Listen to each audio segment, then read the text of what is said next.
Hello and welcome to Game Soup with Chloe and Kayla. This is a game design podcast where we throw ideas in a pot and see what's cooking. And we're on a time limit this week. This is a race against the clock, Game Soup. The lunch rush, we're getting all the orders in. We've got to get them out of the door. We've got the bell on the pass ringing like hell. Yeah, fast Game Soup Junk Food Edition. I think all of episodes of Game Soup are probably in the realm of junk food. I don't think anything we've ever done on Game Soup is gourmet. What is the most junk food game you could do? Are you asking what is the most low effort? Well, not even low effort, but are you asking what's the most mass produced commodity, or are you asking what's the equivalent of a Big Mac in RPGs? Because I feel it's just going to be mean. Or are you asking what's a? If I came to you, Kayla, and said, "Give us the burger and fries of RPGs," what is it? I guess it would be a D&D and why would you want that? Yeah. I mean, I feel that's the answer, right? The answer is the most basic version of a dungeon fantasy thing. Suppose, yeah.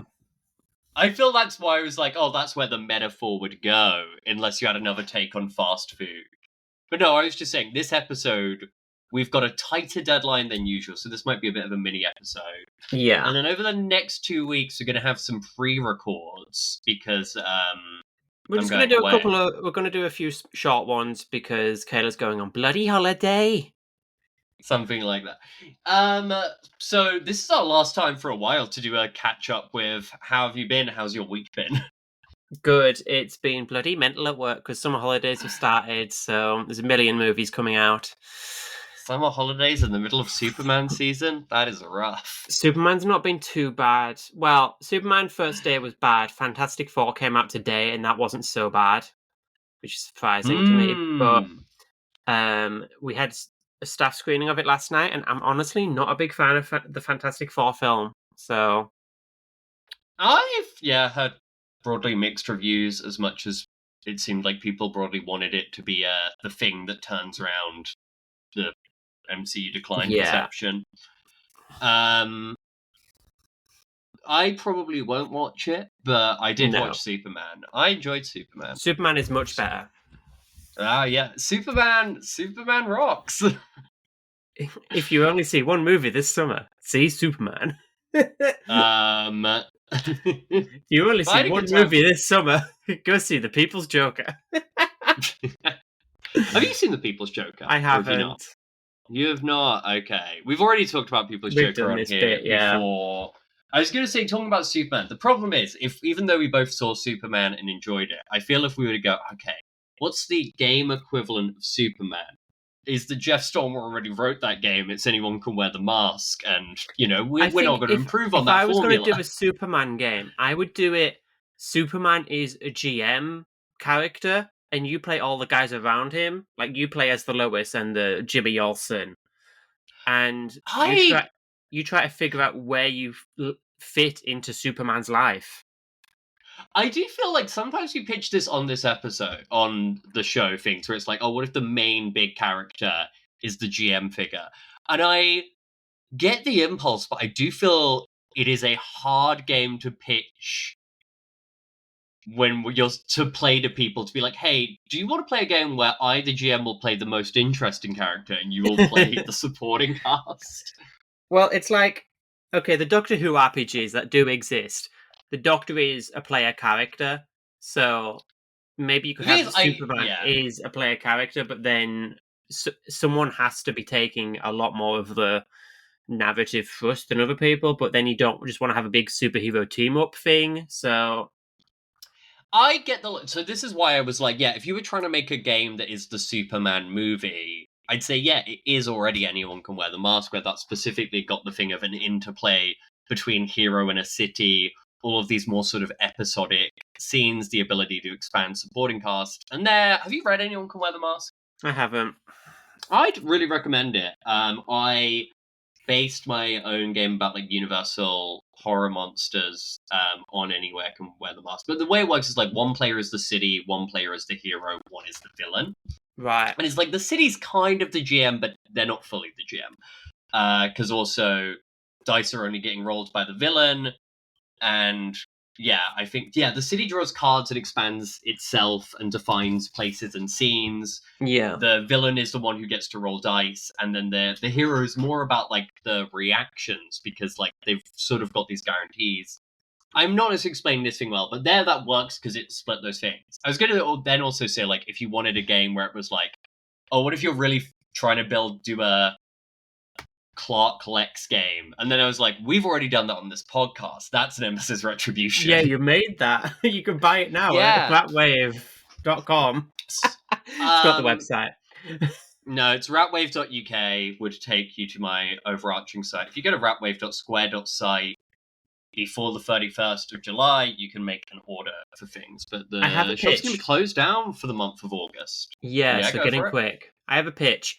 It is a game based on the MCU sort of thing, but it is a hack of 7 Part Pact, the upcoming Possum Creek joint, where in that you play as a bunch of wizards who have interconnecting, like you each play your own sort of board game, as it were, which have different effects on each other's board games. It's like, oh, I'm the wizard of the stars, and I give prophecies that will affect everybody else's prophecies, but I also have to be doing them for my own gigs.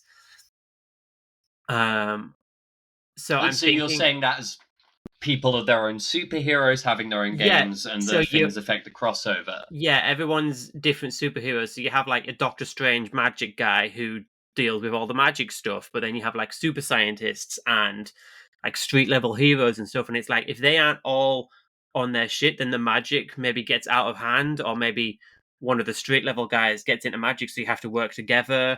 Like if you don't get your shit under wraps, then like the robots are attacking whatever, and everyone has to team up, and you get a big crossover. Yeah, in theory, like, the starting point, I like the idea of like, oh, if you were doing some kind of crossover thing specifically, where it's about crossovers, not necessarily I feel like aping the MCU based on what we've just said about how the decline, I feel like that would not be the move, but I feel like if you were doing... Oh, we do it about the comics, just the crossover. MCU. Yeah, that's why I was like, when you're like, oh, it's a bit MCU, I think I did Psy, and I'm not sure if the mic picked that up. Yeah, I think more in a comics way, in that, like, oh, Spider-Man's in like 4 different issues at once, but he's just dealing with it. Yeah, no, that makes sense. I like the idea of like having their own games. The thing that I think where this idea hits a slight stumbling block, or it would need to be very changed from this idea of trying to like, is that like 7 Part Pact I feel works because your wizards are very much not aligned. You are competing with each other, so your own games are screwing each other over. Which obviously would not be the nature of you having crossovers in superhero. There, I think, I like the idea of all their mechanics are different, and then they only slightly cross over, but the game would probably be quite bereft of conflict. Yeah, because you all want to team up to make the world good or whatever. So, but I've not read it, but we could do it with like what the Power Fantasy, the Kevin Gillen thing. Yeah, I had follow-up things for the thing I was going to say. Well, what I was going to say there is, you could shift into something where you're more doing messy combative heroes if you were doing something like Kingdom Come, or you were doing the Power Fantasy, or if you're doing any of the like end of the MCU, or not end of the X universe, end of the Y universe things, or even if you're just doing some kind of X-Men analog where it's more like a messy philosophical differences.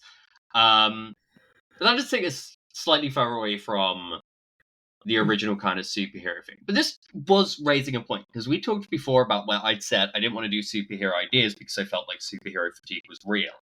And then after the last con, I was like, I actually don't think it applies in TTRPGs. But I do think you kind of need a specific hook. I think saying this is a superhero game is boring to people because there are a lot of them. I remember a conversation I had with someone once. I think it's about masks, where I said I liked masks, and I think I said something like it's a very good Teen Titans game. Yeah, because it has a pitch rather than your superheroes. No, it's your teen superheroes dealing with your legacies and whatever else. It has to have a pitch rather than superheroes. Yeah, I think the thing that is like sort of underwhelming about most superhero licensed RPGs, like, is often the sense that it's like they're kind of just nothing other than the world. And whereas I was like, oh, anyone can wear the mask works really well because it does have this thing. It's about the relationship between a hero, a city, and the villain getting between them. Which is why I was like, oh, that's kind of already the perfect superhero game. I think Nemesis Retribution sells well because it has this thing of like it's about the relationship between a hero and a villain. Which is why I was like, these two things already do both as Superman. But the other thing in Superman the film that's kind of interesting, and I think this does relate a bit to an idea I had before, that kind of ties in a bit of your idea, like I think it could be some sort of meeting in the middle here, is there's like a fun thing I like about Superman the film is it's got this sort of like, it has, yes, Superman as this like ideal hero and who's kind of old school, almost a little bit corny.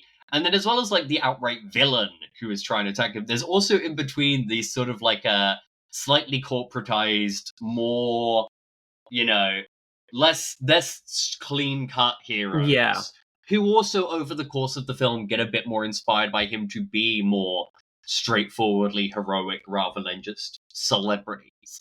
And a thing I'd once thought of as a superhero idea was, have you played Worlds of Legacy? Have you played Legacy or Rhapsody of Blood or any of the sort of Legacy Descendants? No, somehow.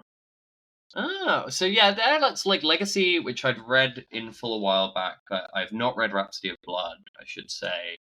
But I quite like Legacy. It's PBTA derived, but also it's a thing of like you're zooming out and telling a story over generations and then across the families. I think each player has a family, and then when you zoom in, you're playing characters within that. And I kind of like maybe this idea of zooming out over maybe like generations. Plausibly, I reckon you still play the same characters. I reckon maybe one of you you are different super teams and members of those super teams as they advance, and also as I guess like the state of tone about like I think this would be a game that's kind of about like a golden age and then silver age and that sort of shit. It would kind of be a bit about like what is the value of a superhero story, a thing that I think it can be very easy sometimes to think they're quite pointless, worried that they're very conservative, worried that especially in a lot of the cinematic representations they're just taking sort of paid Air Force ad money. And it would then be a sort of argument for like, oh, what are the sort of like values of a superhero story? What would be like what I think of as the superhero for a modern era as times change across that game? I don't know. I think that's maybe the interesting thing. It would be more about, I guess, a popularity contest of different. Maybe it wouldn't even be super teams. Maybe some of it would be more like genres of hero, like vigilante, like alien, like magic. And there's almost this thing of like, oh yeah, I'm representing the magic scene or the alien scene. And that we were really popping off in the golden age, but now it's the 90s and this is happening in this way. I think maybe there's something to that. I don't know. Once again, I feel this is still a bit too I worry its pitch is too broad still. But I think you could probably narrow that down. C issue X, which is sort of you build up a comic universe. Yeah, that's also true. I think it does touch on areas other things have already done, which would be its problem. I think if we were actually developing this idea further or figuring out something with it, we'd probably want to, I guess, figure out almost a lot of starting points of the universe and I guess what kind of influence we took from. But we are getting to the end of maybe our allotted time in this universe, in this episode. We're having a crisis on infinite podcasts. We're out of time. Yeah, and then our next 3 episodes are just going to be sort of multiversal equivalents. I think that's the thing. It would also be a lot about what you think of as an ideal version of a story. It would be about, do you think the multiverse is boring? Do you like X, Y, Z? And we can do all of that on another episode, or maybe in another universe. In another universe, it's already there. So go subscribe to their list. Thank you for listening to Game Soup. Game Soup Junior, Game Soup Quick Bites, whatever we end up calling it.